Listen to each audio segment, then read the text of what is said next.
Welcome back to Nightcap Chat, the pop culture podcast, talk all things comic books, video games, movies, TV shows, and more. Today, we are finishing our personal top 10 villains list of all time.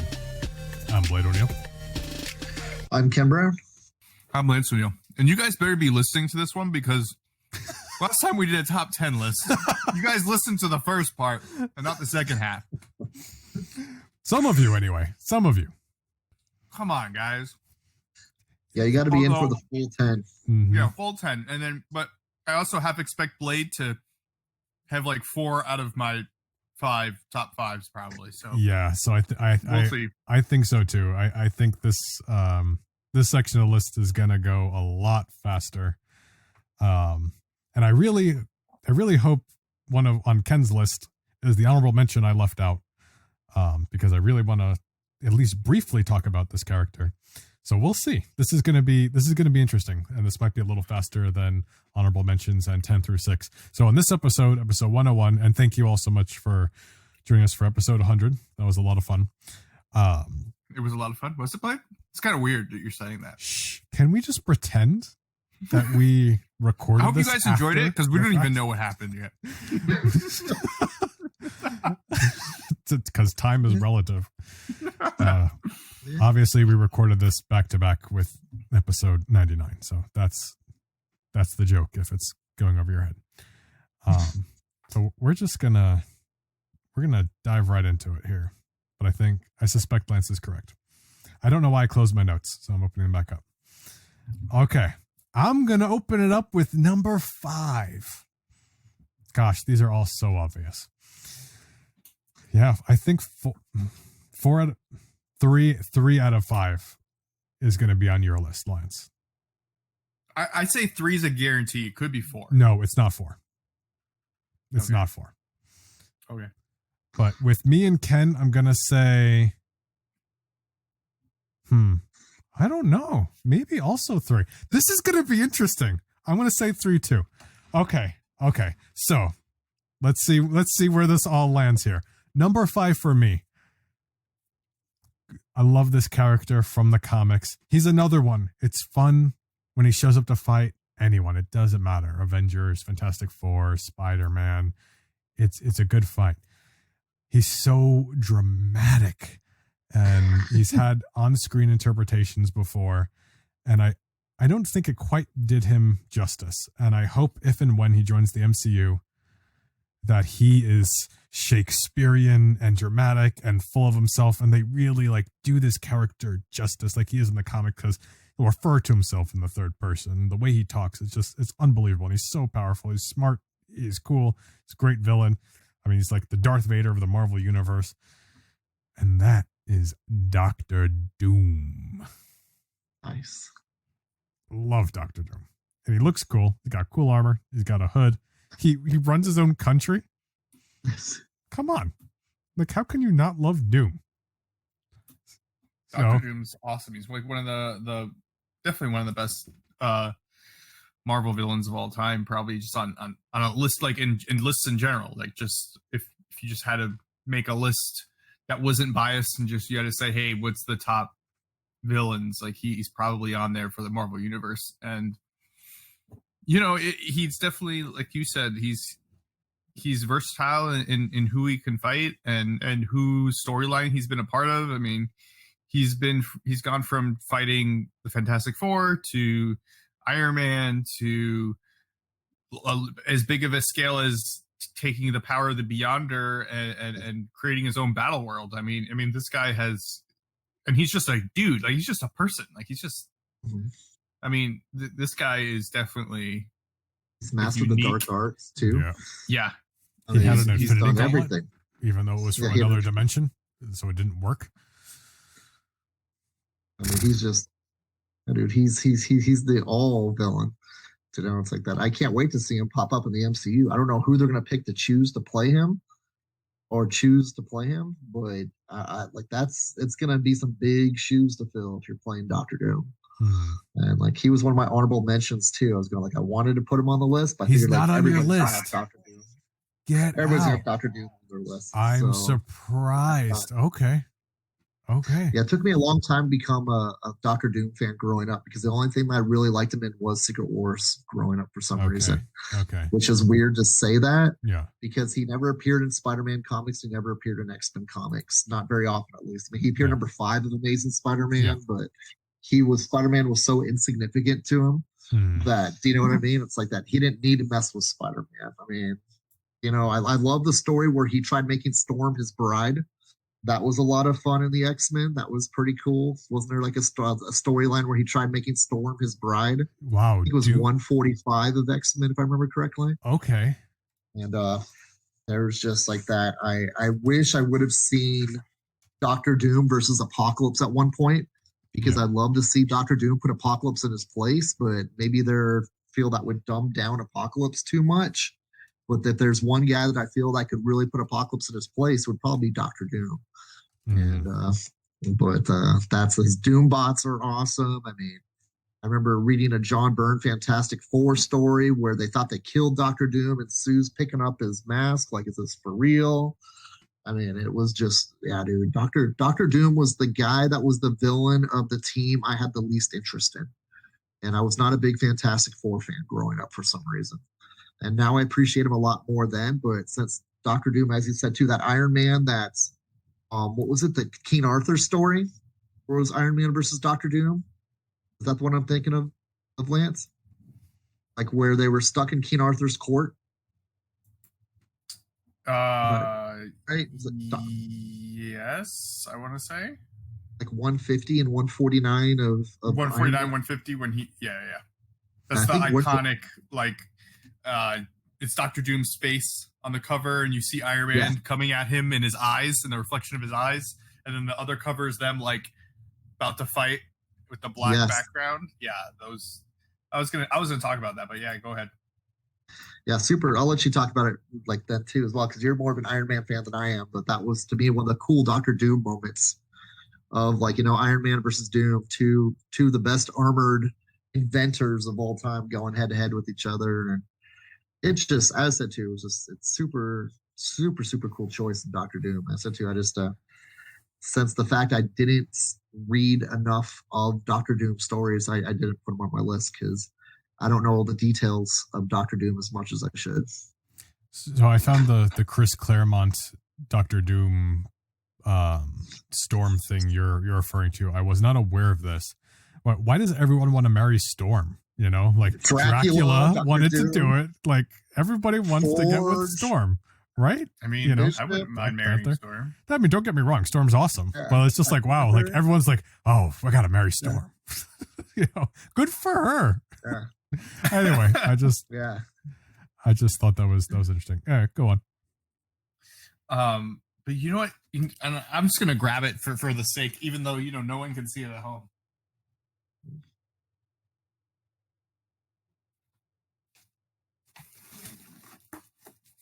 But this was the first Iron Man, I think, toy I ever got. And this is, in the back of it, has a comic, and it's Iron Man 149 with Doctor Doom on the cover. Wow. So like... for those of you who can't see, Lance, it's the original Marvel Legends. What series is that? Series 1. Series 1. So that's the blister pack. Is that what you call them? The blister packs? I think so. Because they hurt your hand when you open them? Even if you have a scissor? What? Is that why they call blister packs? I always assumed so. I mean, I'm probably just making it up, but like I always thought it was blister packs because even if you have a scissor, you manage to cut your hand opening it. So, nice. Right? I mean, tell me I'm wrong. Like you always hurt yourself. I don't remember opening it because I know I remember I got 2 that year because I opened up one and I've kept that one ever since then. That's awesome. I think the Doctor Doom's just such a fun character. Yes. I think the blister pack was the plastic that goes on the cardboard originally. Oh, okay. So what's the one that's just like plastic, like on plastic? Yeah, because it looks like it's a blister coming off the card. Oh, okay. So what's the plastic on plastic one? The cut your hand back. Yeah, the Razorback. The Razorback. There we go. That's what we're gonna call it from now on. Razorbacks. That's gonna cut you up. Yep, 100% it will. Doesn't matter. Okay, yeah, Doom's awesome. We can do a whole episode on Doom alone. So we'll move on there. What do you got for number 5? Number 5. This is a guy that would be on number 1 on my list, but they unfortunately don't use him enough. Is Onslaught. Nice. Professor X and Magneto's brain waves being combined together to create a third personality that split off and almost destroyed the whole Marvel universe if it wasn't for an overpowered Franklin Richards opening up a little portal and the Avengers and the Fantastic Four pushing him through and then closing that portal back up, and we really haven't seen him too often since then. But just the scariness of Professor X and Magneto's mind merging together to create this huge, massive being of a character that could tear apart the X-Men just by themselves, much less the whole universe. It was just, to me, like mind-blowing like that. Who would have thought that the thing to take down the X-Men would be Professor X himself? Obviously with Magneto's personality, because when Professor X saw Magneto rip out the adamantium out of Wolverine, and I think it was X-Men number 25 of the Volume 2 run of X-Men, and Professor X just like freaked out and said, "No more, Magneto," and just, shut down his mind. You saw Magneto fall down to the earth, and it slowly turned out that he didn't shut down his mind. He took out his consciousness and put in his own mind as like its own prisoner. And the prisoner slowly corrupted Professor X's personality into becoming its own personality of Onslaught. One of the most shocking X-Men stories of all time. And one of the most maybe overpowered villains, a lot of people think. That's why they can't use him too often. But pretty awesome what he did to the X-Men and almost the whole Marvel universe. But pretty intense. And to find out later that it was Franklin Richards who got so scared he created his own little pocket universe. When they did the Heroes Return storyline, and here they are right here, this little black ball right there. That's my family. You know what I mean? And it was that was the why he dropped from 1 to 5 is that they didn't know what to do with him, so they did come up with some cheesy out clause to get rid of him. But well, if it's a melding of their minds, though, wouldn't they have had to have gotten their minds back too? So how often can you, or did it bring about Professor, a new being? He brought about a new being. He got so powerful, the Onslaught sentience, it separated himself from Professor X. Okay, so you could bring Onslaught back, but yes, and it's just like that. Hopefully, I don't know if they ever will, but he was one of probably the scariest and cool moments in X-Men history. What he was able to do to the potential of the Marvel universe. Totally. And it'd be cool to get an Onslaught story in the MCU. That's something. Yes, that would be insane. Am I wrong? Didn't Rogue try absorbing his powers and she killed herself or something? I know it drove her, like she kind of knocked herself out. You know what I mean? It's like that. She tried, doing something onto it, and it sent her back down, more or less, down to earth. No pun intended, but it was like how would you say it? Like an electrocution, almost, in a weird way of saying it, to her power set. Like it was like too much. Yeah, she didn't do much with it, but pretty intense moments of the Onslaught being finding its own sentience and becoming its own being and almost taking over the whole Marvel universe. And of course, it was just a gimmick to get us Rob Liefeld and Jim Lee back at Marvel, the Heroes Reborn stories. But it did its part. Onslaught almost made my top 10, but I think for the same reason as you, it was like a one shot kind of a thing. Yeah, the one and done. That's the only thing kind of sucks. Such a cool villain, but then not to see anything for him for 25 years now is kind of a little bit. I don't know. I guess I said too. It's what do you do with him when he's that powerful? Yeah, I mean, I guess flip side of that coin. We got to enjoy that story, and they didn't keep using him until they ruined it. So Yes. at the same time, it's also nice because it's not like, it is something different. It's not like Doom where it's like, okay, Doom's popping up, because you want to see Doom pop up everywhere. You want him to be treated like, if you're talking about like movies, you want to be treated like Loki. You'd love to see him in a Fantastic Four movie, and then he shows up over here and he does some stuff, but then he's always acknowledged as the ruler of Latveria, I feel like it's such a waste though, because two things. One, that character looks so cool. Yeah. Yes, Two, that's what I said. He was awesome looking. His name's awesome. Yeah. You know what I mean? And if you can't like Onslaught. use either of those things, it kind of like sucks that you're like, you can't just like change it to not be Professor X and Magneto, you know what I mean, and just make it something else, or just have them come from another universe. But well, if they separated, sure, he can pop out. So I mean, we'll see. I mean, if and when, or I guess not when, if they do one in the MCU, I guarantee you the comics will bring back Onslaught in preparation for that, just to reintroduce them to new readers. So maybe now's the time to invest in some Onslaught, although X books I think they're still kind of crazy right now. Yeah, they're going through the roof right now. Yeah. Remember us mentioning like that these X-Men books are the best kept secret in comics? And now all of a sudden it's like, boom, everyone's jumping on X-Men books all over the place. When you mentioned Alpha Flight, like I looked at those because I had bought one for a friend once, off of eBay, and I didn't pay that kind of money that the first Alpha Flight is going for now for that. So I'm glad to see even those, like really all the characters. Like if there's a first appearance, like there's value,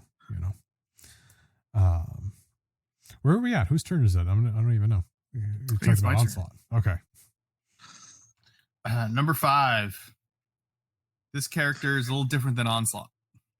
Actually, very different. Instead of like only being used once and never seeing him for 25 years, you probably pop up whenever, and you're not even going to know he's going to pop up. And that's Ultron. Yes, it's true, dude. Absolutely. Right. He's always a fun villain. You never know if he's actually defeated or not. You don't know when he's going to show up. He could show up at any moment. And I really enjoyed Age of Ultron that they did, not the movie, the comic series that they did, which the last one was the first appearance of Angela, right? Yeah. Number 10. I was going to bring that up. That storyline was pretty fun to read. It was great. And I don't know, there's just something about him. I mean, I think the movies could have actually made him a lot more powerful. I wish we don't know. Maybe he will be in another movie, but I think that he's just somebody that can always be a factor in anything. Absolutely. And I think I really enjoy that. You don't know if he's actually gone or not, and it's kind of scary. Yeah, he's almost like a boogeyman type of robot supervillain. Do you know what I mean? They don't know how, but he's gonna show back up again, no matter what, because he's more or less like he's through like electricity waves. He's a memory thing, right? Can't he evolve his own memory on his own technology type of stuff too, and place himself wherever he wants to place himself? So like how do you destroy the internet when it's always there? Can you imagine like Ultron overriding all the Doom bots and becoming like the master of all the Doom bots, and everyone blames Dr. Doom for write this down. Marvel, are you listening? This is a story right here. Wouldn't that be epic? It's like that. It's like the Doom Ultron war. Do you know what I mean? It's like how's Doom get control of all his like Doom takes over Latveria first. Yes, and then it's actually Ultron the whole time, and it's like that. It's like what the heck happened here? It's like how did my stuff get compromised? Wow. It's actually Ultron who compromised Doom. Yeah, and to what Lance said, I wish in the movies too that they left that open ended instead of like, okay, we defeated Ultron. I wish there was one of the after the credit scenes was you saw that he backed himself up, not on a thumb drive or anything, but somewhere, and it's hidden, and he'll be back somewhere sometime because he's popped up so many times, and the Age of Ultron comic is a great reference because that time he came back, he had the gold body and all the arms. He had all the arms in that one too? Didn't he have like 4 or 6 arms? And and there's a wonderful what's the word I'm thinking of? Like metaphor for, bless you, what we're doing with technology, because like, you create this thing, but like, how do you get rid of it, And it realizes there's this meme that I've seen going around lately. It's like Ultron's the greatest villain because he spent 5 minutes on the internet and realized he had to get rid of humanity, so self-aware. Yeah. But like, he's this technology, he's connected to the internet, and like that's it. He's an AI, he's a sentient being, but he can be backed up, I hope he does pop up in the MCU again. And plus James Spader, like, are you kidding me? Like one of the greatest actors of all time. Like, I don't know if we could have gotten better person cast as Ultron, like, I mean, sure, there's other people who could have done it, but James Spader's got a great voice, and oh man, fantastic. Getting chills. And he has a great demeanor about him that even with playing a cyborg, that like it just comes through the character. Absolutely. Almost like his equivalent of James Earl Jones doing Darth Vader. It's like you just recognize that voice when you hear it now. It's like, oh, that's Ultron. You know what I mean? James Spader. So good. There are no strings on me. I can't even do it because his voice is just great. Yeah, Ultron's a fantastic choice. Who's next? Where are we at? You're next. Number 5. I'm next. Number 4. Number 4. This is on Lance's list. Be interesting to see if this is on Ken's list. Number 4. This is another one that's just one of the greatest Marvel villains of all time, hands down. Like, he shows up, everyone's got to fight him. Like, this is it. We've seen him in all kinds of mediums except the MCU, although he's been in the movies, kind of, not really. I would almost say. I have this character as a bottle opener on my fridge instead of he's always the opener of bottles, but in the comics he's the devourer of worlds. Galactus. How can you not pick Galactus? He's coming to devour your world. That's literally like one of the worst things that can happen. And although you could make an argument that he just needs it to survive, I mean, he's a villain. he's coming to fight you. He'll force you to be his herald. And he's had so many cool heralds. Yes. Galactus is another character. Like, you love to see the fights with him. Silver Surfer, Fantastic Four, Thor. Like, that's the good stuff. The whole story, the thing with the Black Winter was fantastic. The old stuff is good. It shows up in video games, Marvel versus Capcom or Ultimate Alliance, like, gosh. Marvel Lego. Marvel Lego. Yes, that's right. Gosh, I forgot about that. Remember, he all he goes is nom nom nom nom. So dumb. Galactus is great. One of my biggest regrets, I had an opportunity to buy a first appearance of Galactus for a really good price, and I didn't do it. I didn't have the money, like dirt cheap. I didn't do it. Totally regret it. I have one of those sitting right behind me. I hate you. Galactus is awesome. Can't wait till he shows up in the MCU, and he's just a fun villain. He invaded Fortnite too, did he? Yeah. Yes. So cool. He tried eating Fortnite. Yes. Nom nom nom. So no, Galactus is not on your list. Unfortunately, it's not. Really? What? It's not sad. Wow. No, it's not sad. Not sad. I'm just surprised. I'm curious. Yeah. I'm curious what you're going to be bringing up here. Okay. Yeah. It's like that. Well, then who you got at 4? Symbiotes. Okay, there we go. Yeah, There's our Venom. I put symbiotes on number 4 because I said too, it was like that. Man, dude, it's like it's what got me into Spider-Man as a kid was these symbiotes, and have them be turned into a villain, and have them be such a major influence on every storyline 25 years after. It's been Venom for 20, since 1987. But to have like the Planet of the Symbiote storyline they did back in the 90s, and just in the past 4 years when they started doing venomizations of everything, Venomized, Edge of Venomverse, you get to see like these symbiotes just be put to the forefront of the Marvel universe. And at first I was like, oh, I'm gonna be so sick of symbiotes by the time this is all said and done. But by the time it's all said and done, I'm thinking, oh my God, this is freaking brilliant, dude, because Flash Thompson's coming back again as anti-Venom. Is he going to be a good guy or a bad guy? I don't care. He's back and he's still got his symbiote. Do you know what I mean? And just Eddie Brock is now the symbiote god. And going, oh my God, I would have hated this 25 years ago, but I love it. His son, Dylan Barak, has he's going to be symbiote related, and it's not annoying. I mean, how can you make something so saturated not annoying at all? Mm-hmm. And I've never seen anything like that except with these symbiotes. Because I thought there would be like symbiote overload. I really, really thought there would be symbiote burnout by now. But to see it get better, not worse, that's kind of very rare. So, I put symbiotes at number 4 on my list as favorite villains in my checklist. And could have been easily number 1, do you know what I mean? But I put it number 4 right now. Yeah. Obviously I had Venom on my list, but it was hard not to consider Carnage, and I would never put these characters on a top 10 list, but I remember when,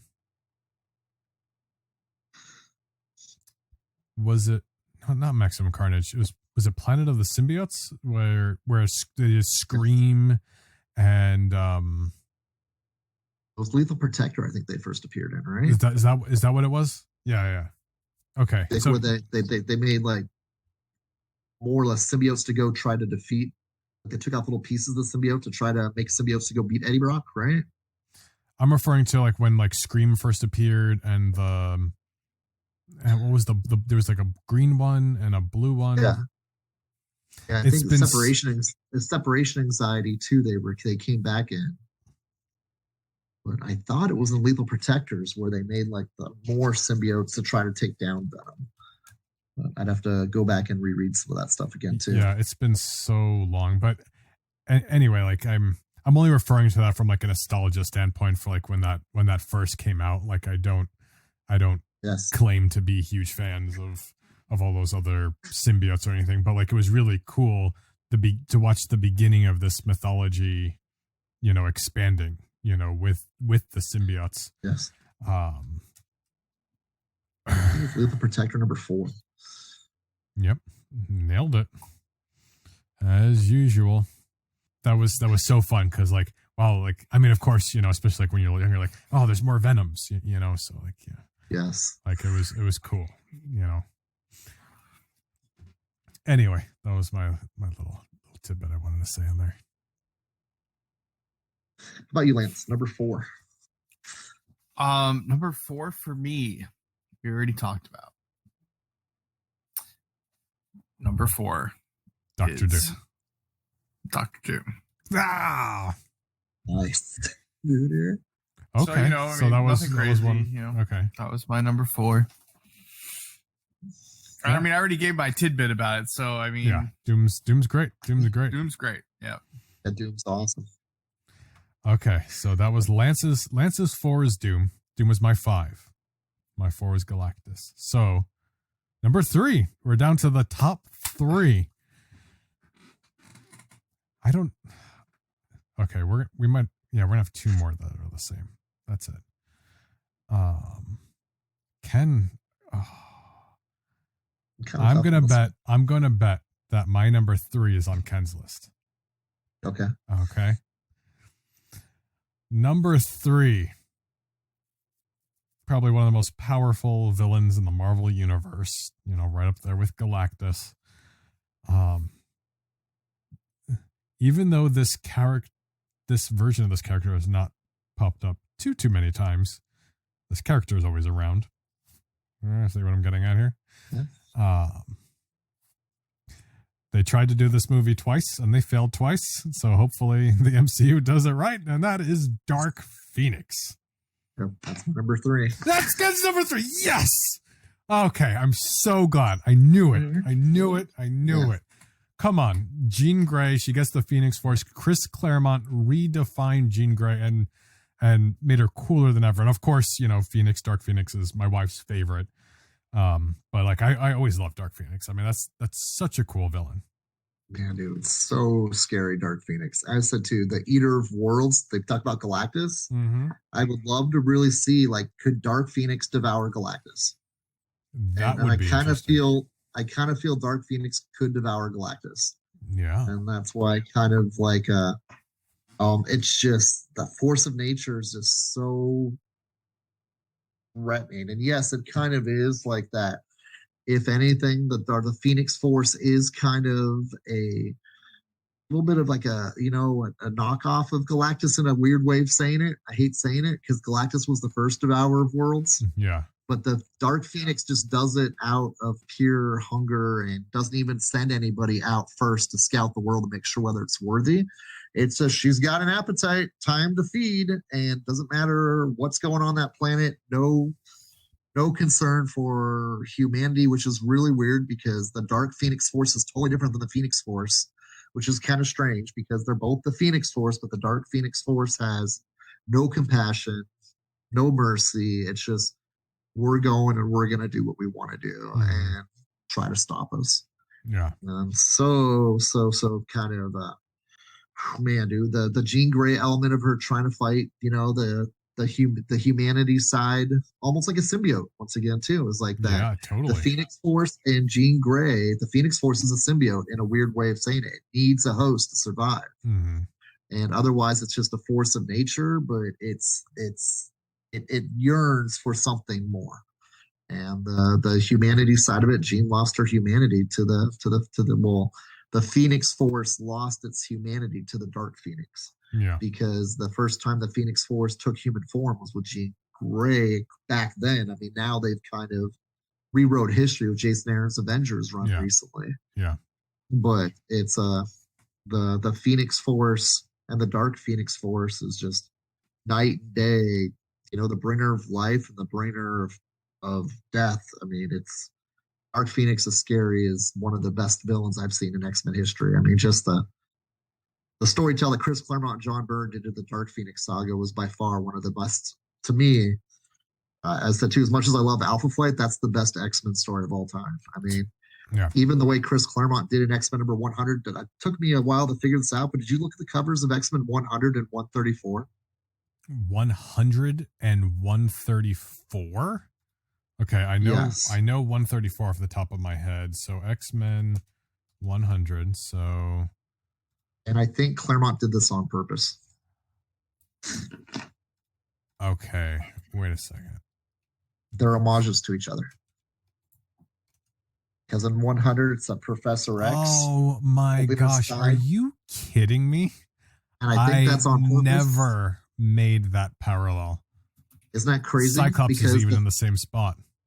Yes, and 100 is the issue where Jean Grey makes the first transfer from humanity to God. And then 134 is the issue where she turns from God into villain, God, demon, I guess you could say. Wow. And so I almost say that was on purpose. Do you know what I mean? I didn't catch on to it for years. On purpose. And I don't think I've ever heard anybody put those relevances together any time in history until I was kind of going through my X-Men collection. We're talking about like favorite books, and like someone, do you know what I mean? Like text me that they got a 134 CGC 9.6. And I was going looking at that. I'm going, holy crap, dude! I never put 2 and 2 together on that. That 134 is the last issue of Jean Grey being the Phoenix before she became the Dark Phoenix. Mm-hmm. And 100 is the last issue of her being Jean Grey before she became the Phoenix. Wow. And they're echoes of each other. Except this time Jean's in the center instead of Professor X. Yeah. So she's the center of the X-Men universe at that point. And I thought it was just genius for Chris Claremont to ask his artist to do that. And I almost guarantee it was on purpose. Of course, yes, absolutely. This is on purpose. Like this was not just a coincidence. I love that 135. It's ironic too because 135 and the 101, she's coming out of the water with the and bloom of the green. and they're all down there. Yeah. Yeah, and in the 135, she's larger than life and breaking the X-Men sign. Mm-hmm. The background's green and she's in a red outfit, and they're all down there again too as well. Mm-hmm. So I don't know if that's supposed to be. It's not quite as an analogy. It's a little bit the 100 and the 134 is exactly the Echo. Yeah, but I think loosely 101 and 135 is an Echo too, but not as much. I love 134. You know, but I mean, between my wife and I, like, we have a few copies of it. And I think I have a Pence variant of it. I'm not sure if Chris Claremont signed that one. I've got a few of his signatures on some key books. I think I have him signed on a 134. I know I have him on the first Mr. Sinister. But that 2-year window from like 3-year window from 1977 to 1980, 81 was some of the best storytelling I think I've ever seen, and it accumulated with the end with the Dark Phoenix saga. It was just unbelievable storytelling to have a team go through what they did with that storytelling. And it's such a good story. You have these, I almost hesitate to call them sub-stories, because you have the Phoenix Saga, you have the Dark Phoenix Saga, but you have cool things like the first appearance of Dazzler, one of my favorite Marvel characters of all time. Got the first Dazzler in there. You have this first Hellfire Club. Yes, exactly. The first Hellfire Club. Like, and that story itself is really cool. You know, we introduced Emma Frost and the whole thing with the White Queen, Black Queen. There's so many cool things. And like, you know, you said before, I would love to see the Dark Phoenix Saga as like a show on Disney Plus or something. That was before we saw any Disney Plus shows. And I was like, I want a movie. But now that I see the good work that they can do, now I'm on board. Gosh. Like, let's do that. Awesome. Let's do some Hellfire. Like, let's do this right. Just even a Hellfire Club TV show to establish the Hellfire Club first. Something that's never been done yet in the Fox universe, or to set up maybe the Dark Phoenix movie. You can do that part of the saga, and then it's a cliffhanger, and then you're like, oh my gosh, I gotta go see the Dark Phoenix movie now. Yes. It'd be so good. The recruiting of Kitty Pryde. It could just be the Kitty Pryde story at first. And that's all you're getting is like the recruiting of an X-Man character. And then you don't even realize it's setting up the Dark Phoenix saga. Mm-hmm. Yeah, that's the good stuff right there. All right. We geeked out over Dark Phoenix. I'm so glad that was your number 3 too. Yes, Lance, where are you at? My number 3 is Dark Phoenix. No is way. Galactus. Galactus. Okay, I knew Galactus was going to be on your. Yeah, I mean, he just had to be on the list, and you know, I was actually going to put Dark Phoenix on my list, but then I decided not to. She didn't make my list. But anyway, Galactus number 3. I mean, nothing gets scarier when someone tries eating your planet. So yes, I gotta put him there, and not for nothing, he's so cool that, I mean, Firelord, his Herald almost made my top 10, and Silver Surfer, his other Herald, made my top 10 hero list. So I mean, like, he's got to be on the list, you know. Yeah. Galactus is where it's at. All right, so we're down to the top 2 here. I don't even want Blade to go first, because he's going to take like he's literally taken like all of my picks. But here's the thing: I think my number 1 is your number 2, probably. And I think, hold on, let me see. So Ken has 2 more too. So okay, I think my number 2. It's Ken's number 2. Ken's number 2. Yeah, my number 2 is Ken's number 2. I think so too. Ken's smiling because he knows it's true. All right, how about this, Ken? I don't want to keep stealing your thunder. I'm afraid. Let's switch. Let's switch right now, just in case. Okay. Because I don't want to keep stealing everybody's everything. So let's do your number 2 next. Okay. Well, my number 2 was Norman Osborn. Oh. Okay. No, that was not my number 2. But that was. And it's like, it was Green Goblin, but I realized, no, it's got to be the full-blown Norman Osborn. Okay. Because Green Goblin is just one aspect of Norman Osborn, but him being leader of S.H.I.E.L.D. for a while, leader of the Thunderbolts, constantly just mind-messing with Spider-Man every way possible, killing Gwen Stacy. I mean, just the fact of going to Europe and hiding in the shadows, having him and Mary Jane's kid born, and then taken away to Europe to never be seen again as part of a storyline. And just like man, dude, he just never gives up on Peter Parker, the son he never had. And he hates, his own son, Harry Osborne, because he's not Peter Parker, and Peter Parker won't join with him and his science geniusness together, creating whatever they can to do whatever they want to take over, not even like take over the city, but just to have a bond with Peter Parker he'll never have, because of how horrible he was to his own son, who's Peter Parker's best friend. And it's just such a weird dynamic villain triangle of, like, even, you know what I mean, Harry trying to live up to being the Green Goblin himself for a while, Peter helping him through that. And it's just Norman Osborn's just the biggest egomaniac that doesn't care about anything except Peter Parker's approval, which is kind of weird. Do you know what I mean?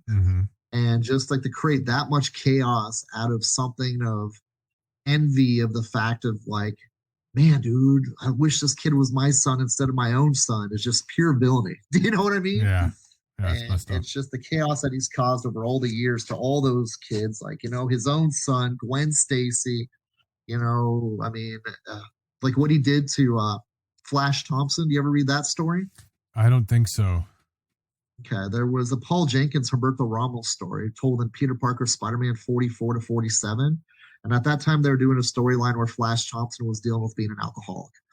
And he was a recovering alcoholic. And Norman Osborn offers to get Flash Thompson back on his feet and offer him a job inside of Oscorp.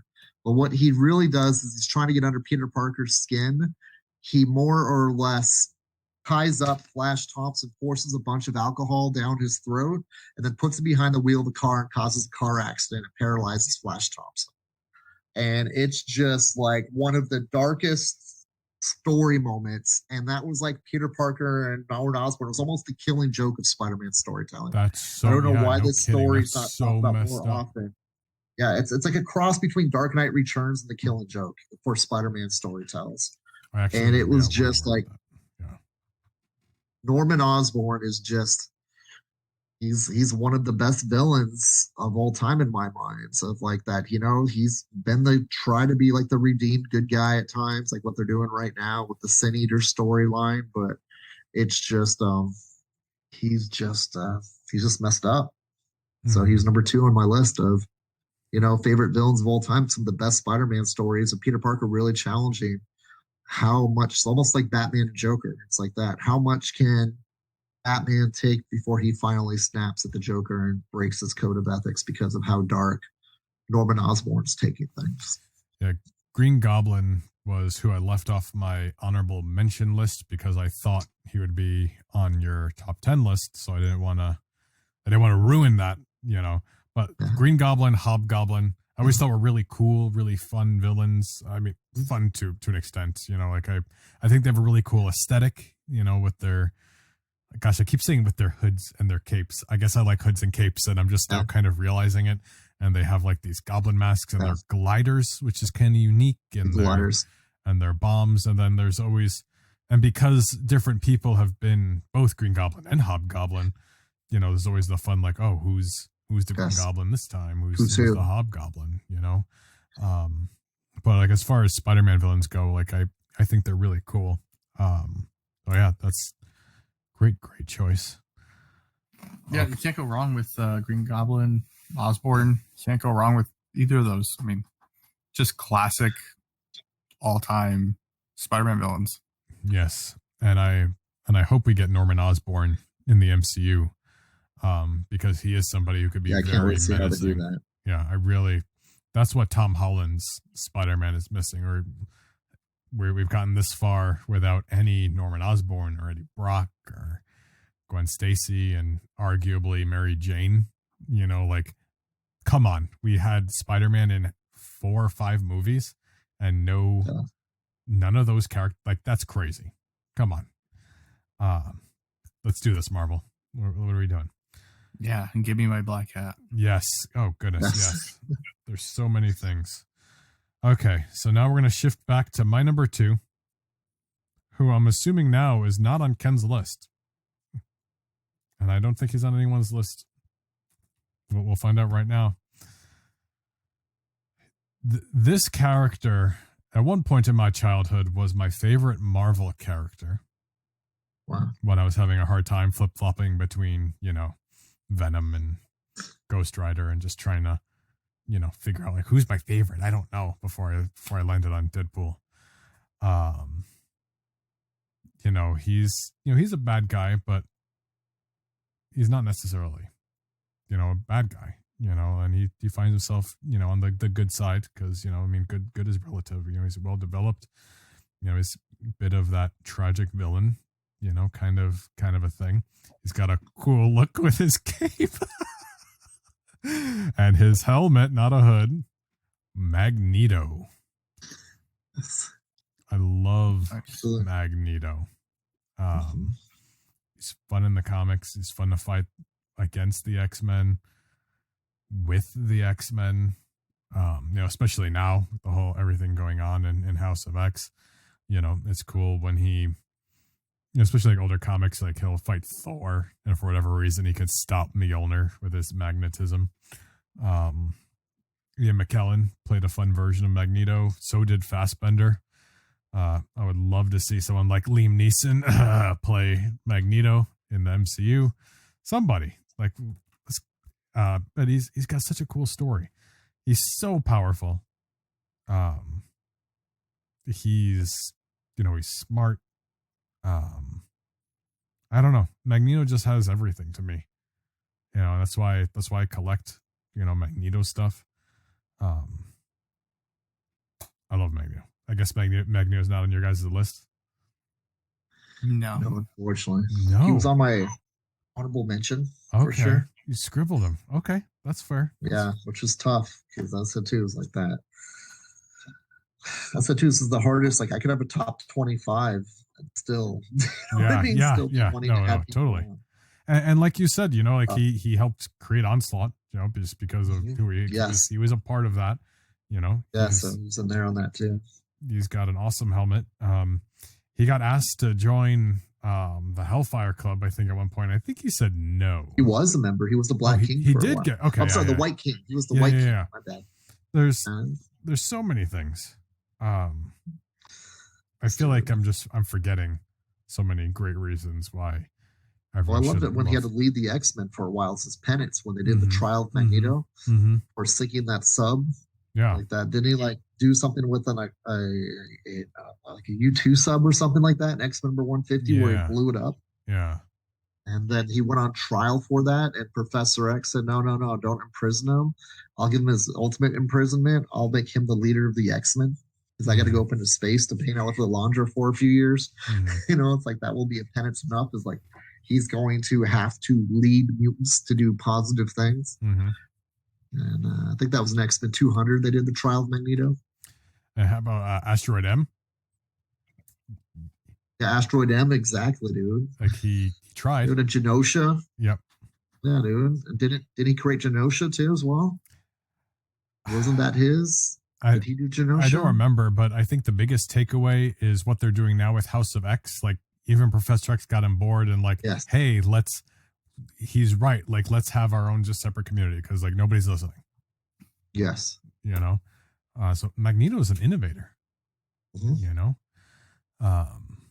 No, he's great. And he's another one like you better not waste him. Like he's a character that needs to be around, like not just a bad guy. Like he needs to be hanging out and doing some stuff, like he's got to be important, and talk about flashbacks, have him survive the Holocaust and whatever, like let's do it all. Let's have him having been around, Anyway, Magneto's my number 2.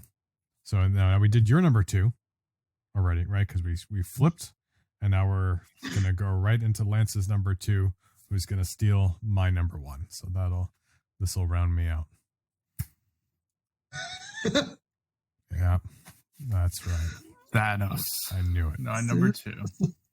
Yeah. I mean, Can you go wrong with the Mad Titan? I don't think so, right? I mean, what a great villain. Not only, I mean, we all know about Infinity War, right? The movie and the book, comic book. But the Infinity Gauntlet was the best comic book series ever, in my opinion. You know, it's just amazingly done. Everything was great about it. It's just an iconic moment, and the fact that you have him and his relationship with death and the reasons why he did it. And then now you have like the newly developed stuff where you had Thanos Rising with the origin of his character and all the stuff that he did, which I don't want to say too much because I'm still waiting for Blade to read it. Which was crazy and it was so good. I mean, how do you? I think you can't go wrong. And I don't know, Blade. Okay. Yeah, Thanos is. Sorry. Go on. It's hard to argue that. I put Thanos number 1 too as well. Whoa! I did not see that. Yeah, and I said too, it was like Thanos, like with what he convinced, working with Frankencastle / not Frankencastle, Ghost Rider, Cosmic Ghost Rider, to steal Galactus's ability from him, the Infinity Gems. I mean, just everything this man does is just, it's crazy. I said too, it's like that. Do you know what I mean? It's like, you can't, man, dude. It's like and same thing too. Is a little bit of this whole thing of like he does it in what he kind of feels is in the best interest of the universe, or to please death.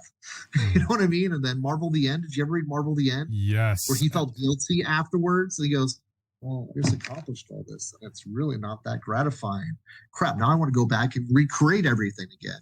And so it's just like he's got so much power and so much desire that he doesn't even know what he's doing at times. But he's just the most dominating creature in the universe when it comes to his desires and his motivations.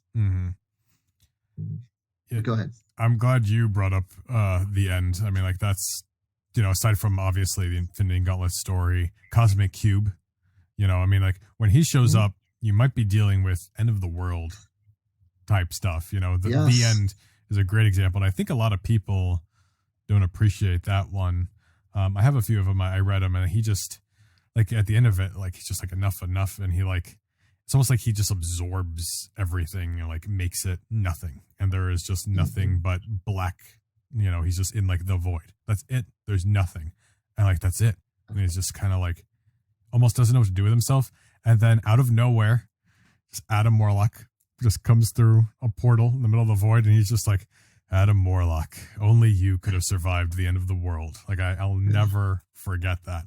And they kind of have a conversation, and he undoes, what he did. And I can't remember if he survives that or not, or maybe he doesn't. But it's a really fun story. Also another, maybe not too popular one. There was, what was it, Ken? Was it like a mini series or something when the Cancerverse started leaking into the 616 universe? Yes. And they needed to, they needed to use Thanos as like a champion of death because the Cancerverse came about because it starts off where, because the death of Captain Marvel.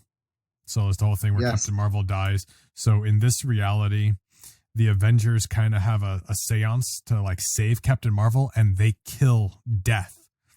Yeah. So killing Death in this universe means nobody can die.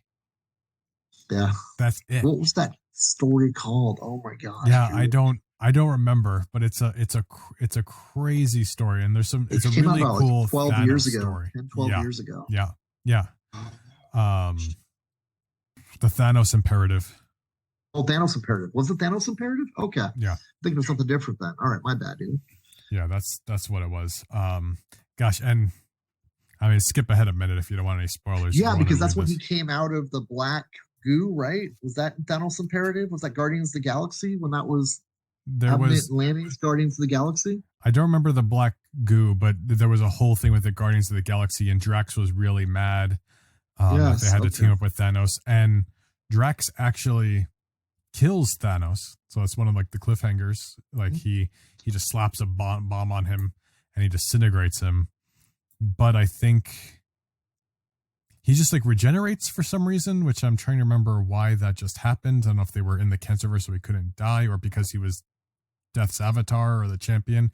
But then Thanos on the next issue just kills Drax.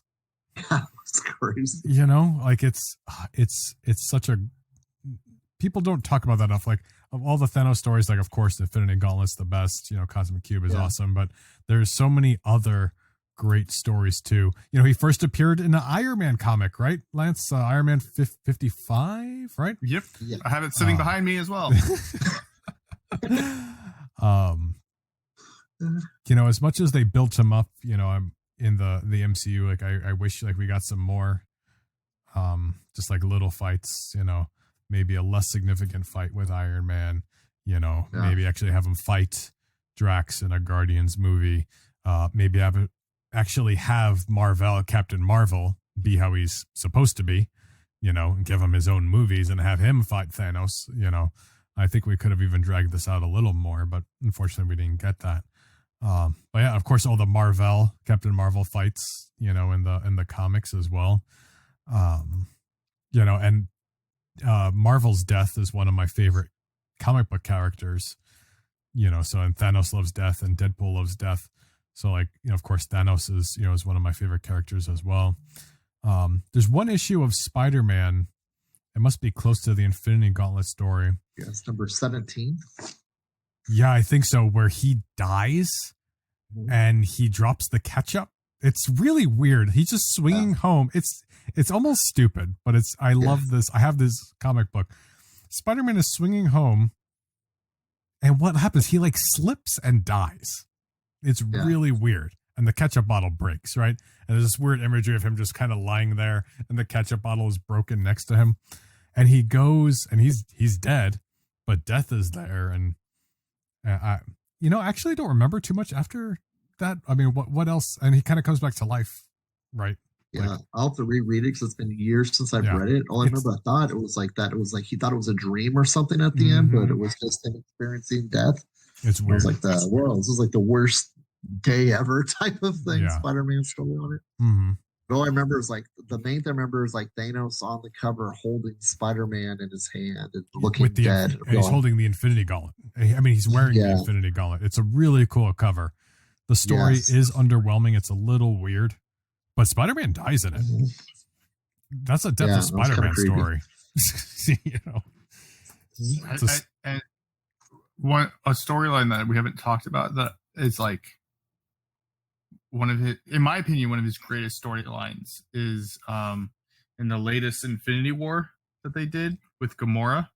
And Gamora killed Thanos in the first issue of it. And you think, like, what's going to happen? Like, she just killed him. Now what? And the whole time, like, basically every issue after that, it's all the trauma that he's, like, put into her brain, like, all of her thought, like, he's still living in her head. And she's, like, literally going crazy. And she's like, you know, I'm nothing like you. And he's like, really? Are you sure about that? And she gets all the Infinity Stones. And she's like trying to convince herself that she's different than he is, and all this. It was just such a good story. I like the whole Guardians of the Galaxy intro when Star Fox is reading off his last will and testament video, or they play a video, and he tells everybody, it's like that, oh, I knew this day would come, and I transferred my essence into one of you, and you have to guess which one I am before I destroy the universe again. And it gets every superhero trying to guess, like, oh crap, which one of us is Thanos? Do you know what I mean? And it was just, even in death again, he just sits there and screws with the universe until he's ready to make his comeback. And I can't even remember how I didn't finish the stories. I've been reading so much different stuff lately, but I always wanted to wonder, like, okay, which character did he put himself into? And did you guys finish that story at all? Like that, how Donny Cates finished that? Nope. And I can't remember who it actually was, but I was thinking, do you know what I mean? How cool is this going to be when they do the big reveal of who actually the new Thanos is going to be? Which superhero was, compromised by him knowing he was going to die and had this contingency plan to move his soul essence into that other superhero and not even tell them. So as he's there, he won't even, they won't even know, but he knows who he is. Nobody else can figure out who it is. And he's kind of a tragic character to an extent too. Way. Oh, sorry, you cut out there for a second. I didn't realize. Were you done? Yeah, just like such a cool and twisted way after death. Yeah, I love the whole dynamic with him and death. I mean, this even started from like when he was born. Because when he was born, he was afflicted with something called deviant syndrome, and his mom tried to kill him. Wow. Because it kind of like, I guess like drove her mad or whatever. But like that's why he looks different than his brother Star Fox, because he just looks like a human dude, but Thanos is like purple, with a weird chin and all that. But so yeah, I mean, Thanos never had it easy, but like he became so calculating and menacing, and he's in love with death and he has death on his side. So like he can't be stopped. He's going to bring about, the apocalypse. I mean, even more than Apocalypse himself, I mean, Thanos should be called Apocalypse if anything, because he's done it more than Apocalypse has, right? As far as I'm aware.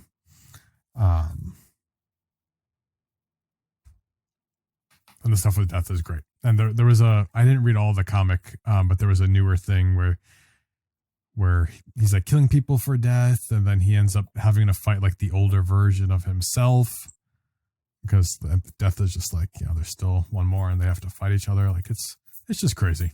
You can't go wrong with Thanos. I think Thanos might be an obvious number one to a lot of people, but I mean, like I was a fan of Thanos before even all this MCU stuff, like this is, I gotta admit, it's more of like a recent new favorite over the past few years. Yeah. I gotta admit too, is like that. It's he's hard to argue not to be at the top of the list. Yeah. So that was the hard thing about making my list, is the fact of like, God, dude, how can you not put Thanos number one? But do you know what I mean? There's so many other things there that I couldn't not do it. I mean, there was other thoughts too as well on there, but I just said, okay, like these other people got to be on the list, but how can I not put Thanos at the top of this list? And it's very, very frustrating to try to decide that. And I think that's probably the same thing Marvel thought when they were doing the MCU, was if we're going to do this and maybe you only have one shot at doing it, you might as well have Thanos being the guy that does all this. And then if it fails, whatever, we'll just do the movie and if it, whatever, we'll end it.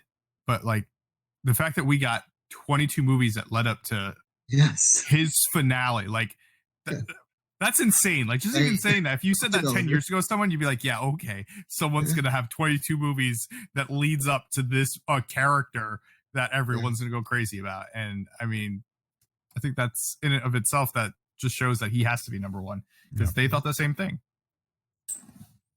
Yeah, you just can't. Yeah, you can't put him any lower or higher than number one. It's crazy. I've never seen a villain that Dad said too is like that. Seeing the scope of what they could do with him as both comics and cinematic is just and to execute it. I said too, to have someone of that scope of power is really hard to execute on film, but they did it. 110%. I mean, what he did in the comics was so universe spanning. They pulled it off in the movies, and it wasn't far-fetched. You believe that this was such a threat.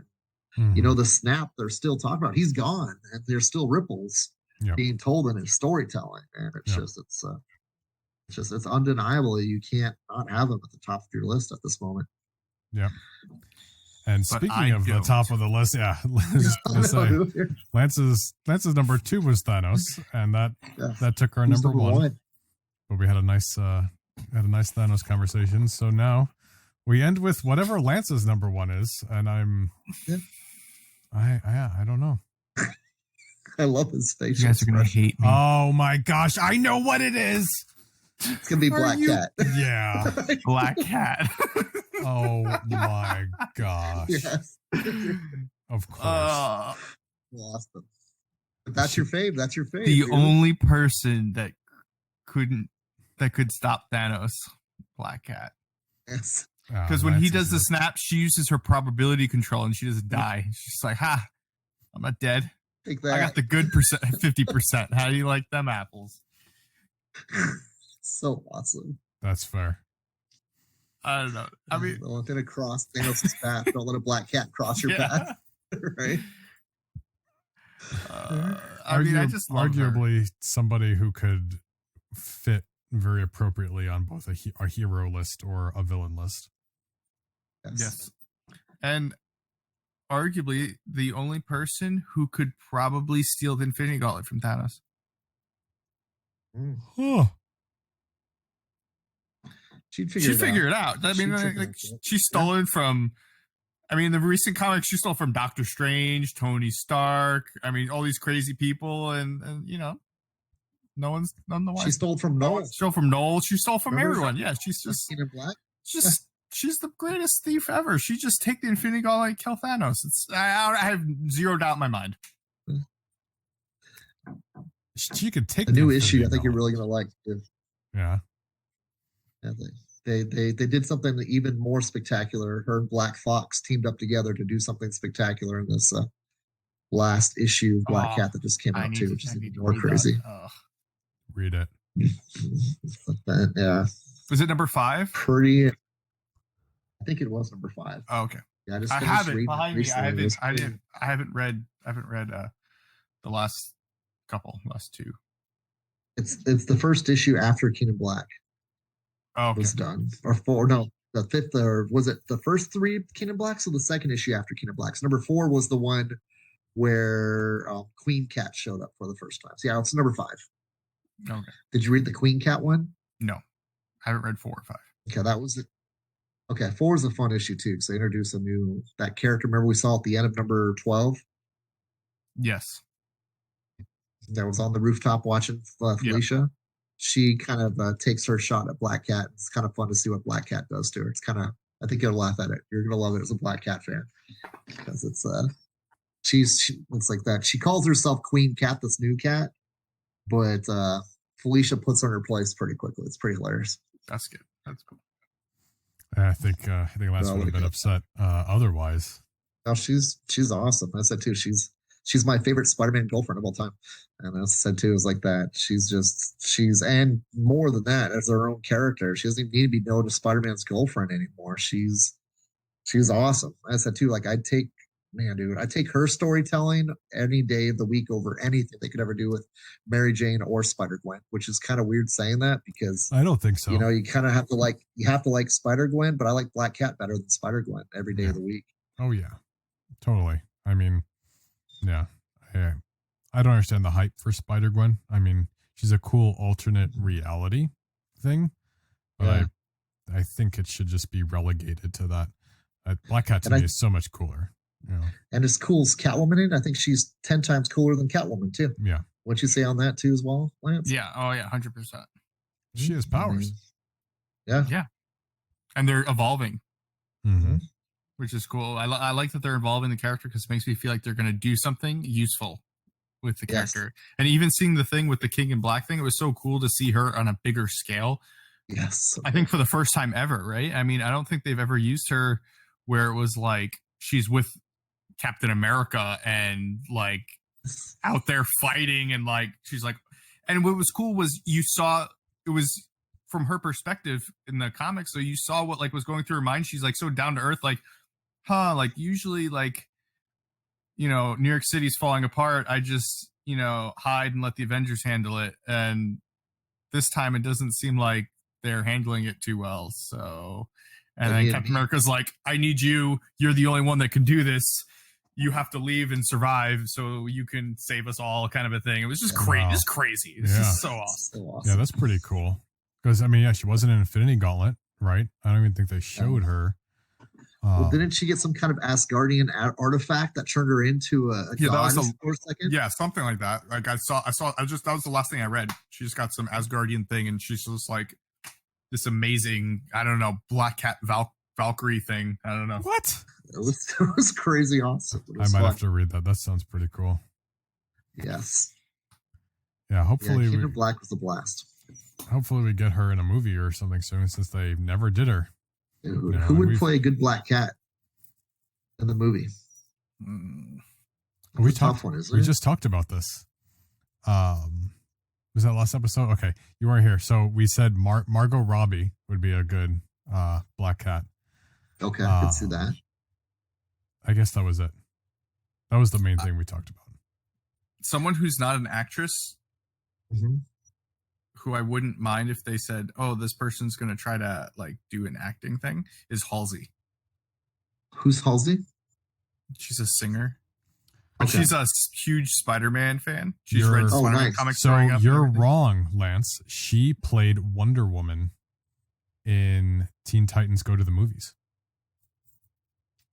Okay. So I'm wrong that she hasn't played in anything? Yeah, she played Wonder Woman.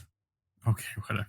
No, because I know that sounds it's a like voiceover. It's a little completely different than but she's still acting. Being able to pull off a very promiscuous. I understand it's different, athletic, but I'm just saying, character. like, she is doing things, so I don't think it's far fetched. You know,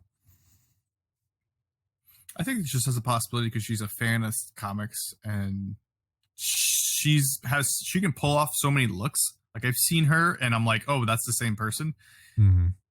That she could definitely do it. I think. Yeah, she does look different in a wig than with like the side of her head shaved, than with her brown hair, than like just a Google search. How do you spell her name? It's Halsey.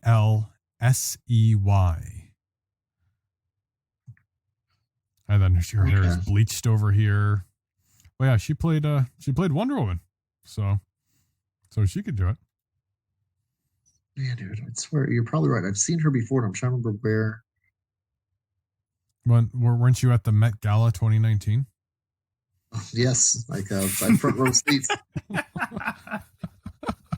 They gave me VIP parking. See, I know you can. I'm just pretending I don't know. She had me at her dinner table. Yeah. But yeah, I mean, just as long as they do her justice, you know, as long as it's not like Taylor Swift or something, you know. Oh God. Like let's Katy Perry. This Black Cat. Oh, no thanks. And I like Katy Perry. But I don't think she necessarily has acting chops. I could be wrong, but I don't think she even has the right look. Like, and how old is Katy Perry now? I don't know, but her career died. Yeah. Yeah. That's a tough one, dude. Black Cat actress. So I think Margot Robbie is where it's at. She really could do it justice, I think. Yeah. I mean, yeah. Well, yeah, that is our the conclusion of our top 10 comic book villains list. If you didn't share with us on social media what your list is, you know, go ahead and pop it in the comments, especially on Facebook or Instagram. If it's on Twitter, like I might check it like in a week. Like you probably don't follow us on Twitter anyway. But yeah, Facebook and Instagram, we're at Nightcap Chat on Facebook and Nightcap_chat on Instagram. If you do enjoy the podcast, you know, leave those reviews, especially on platforms like iTunes or wherever you listen to it. We just launched the Steve collection on Verbal. So if you're not listening to Verbal, there's a special playlist exclusively on Verbal. That's VURBL.com. We specially curated every episode with Steve, and we called it the Steve Collection. Because I know that's what everybody wanted. You all wanted just the Steve Collection, so we brought that for you, and we were happy to do it. We even gave it its own special album art. Fun fact though, one of the episodes does not have Steve. but it's part of the Steve saga. It's like Steve my, saga. Because you had to you retaliated in one Right. of the episodes, so we had to. So we'll see if we have any more playlists in mind. You know, maybe we'll start doing some different ones and have some fun with this. We'll see what happens. Heck, for Steve, we should make it into an NFT, a non-fungible token, right? Put them on the internet as one of the most rare things ever. Charge people for the exclusive Steve cuts. Yeah. I haven't been following that thing too closely, but I know what you're referring to. It's interesting. It's kind of crazy. It's weird. You know what I was thinking the other day? Yeah. We should make our own Bitcoin, like our own cryptocurrency. We'll call them caps. Yeah, nightcaps, right? And that's it. Nightcaps. Like we're done. That's it. We're rich. How do we do that? All right. If anyone knows how to make your own cryptocurrency, hit us up. Yes. We're gonna start selling nightcaps. They're nightcaps. People will buy it just for the meme. And that's It's like I bought some nightcaps. and that's how you can subscribe to our OnlyFans. Dude. Can you imagine we're like billionaires overnight because people want nightcaps? They look like little moons. Oh Yes. my goodness. That's funny. Let's do it. And then on the tail side, it'll just say #Lance's Genius. Oh, okay. We'll see. That could No, be one instead of the versions. No. How about instead of like the "In God We Trust," it just says Oh #Lance's my Genius. gosh. That's almost like borderline Yeah, that's blasphemy. yeah, it is blasphemy. I love the. And then it can say eBay About pants this on on the the bottom. back. Just have it on the back say Lance was right. Lance was right. All right. Unbelievable. I was gonna say Still something. trying to find actresses with Black Cat. This is sad. You're talking about Halsey, whatever her name is. No, like just not like see the casting choices. Like a lot of these casting choices don't look good. Yeah, generally, fan castings I you don't- find on the internet are bad. Yeah, Like I don't think they 90% have of an them. idea what they're talking about yet to who played Black Cat. I Mhm. don't think they found their actress yet. I think Scarlett Johansson might have been able to pull it off, but I think there's better choices because she's the kind of actress that needs a good director. I think it might require a. I And think no if name. you can't get Margot Robbie, it's a no-name character actor that you'd have to get. Like an up and comer. Mhm. Yeah. Yeah, she's got to be good. Ken?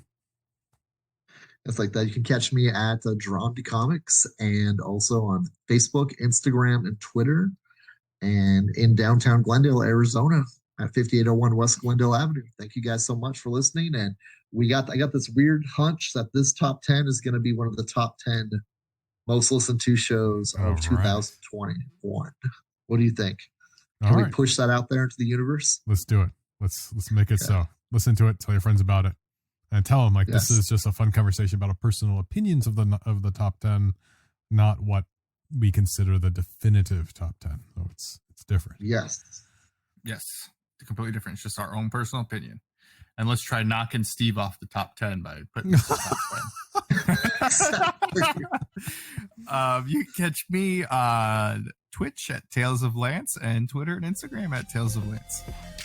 I appreciate you all listening. We love you. Be safe, and we'll catch you all next week. Thank you. Have a good week.